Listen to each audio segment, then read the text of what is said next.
मी आणि उर्वी छान असं रेडी होऊन एक फंक्शन अटेंड करायला गेलो. कुठे ते मी तुम्हाला पुढे सांगतेच, पण त्याआधी वीकेंड असल्यामुळे निवांत असं फ्रेश होऊन मस्त इकडे ब्रेकफास्ट केला आम्ही. ब्रेकफास्ट झाल्यावरती आम्ही दोघींनी मस्कमेलन एन्जॉय केलं आणि पटपट रेडी व्हायला घेतलं, कारण की दुपारी आम्हाला एक फंक्शन अटेंड करायला जायचं होतं.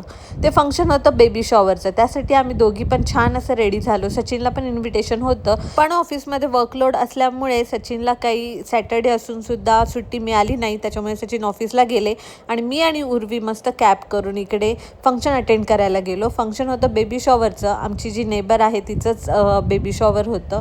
आधी स्टार्टिंगला गेल्या गेल्या दहीवडा आणि काही वेलकम ड्रिंक सर्व केलं. त्यानंतर ह्यांचे डान्स परफॉर्मन्सेस झाले आणि त्यानंतर छोट्यांपासून मोठ्यांपर्यंत असे छान असे गेम्स ऑर्गनाईज केलेले होते. त्यामुळे उर्वीने पण त्या गेम्समध्ये पार्टिसिपेट केलं. हेड शोल्डर्स नीज अँड टोजवाला गेम होता. त्यामुळे उर्वीने पण खूप एन्जॉय केलं, कारण सोसायटीमधल्या पण फ्रेंड्स तिच्या इन्व्हायटेड होत्या. त्याच्यामुळे तिचा वेळ कुठे गेला कळलंच नाही. त्यानंतर इकडे त्यांचा ग्रुप डान्स झाला.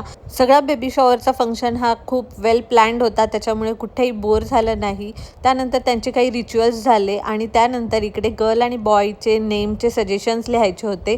तर तिथे उर्वीने जाऊन तिला आवडणारे गर्ल आणि बॉयचे नेम्स लिहिले. त्यानंतर मस्त असं लंच करून आम्ही घरी आलो. घरी आल्यानंतर लगेच चेंज करून BC होती माझी, तर ते BCसाठी मला जायचं होतं माझ्या फ्रेंडच्या घरी. तर तिथे आम्ही गेलो. तिथे पण तिने वेलकम ड्रिंक सर्व केलं. खूप छान सोडा होता.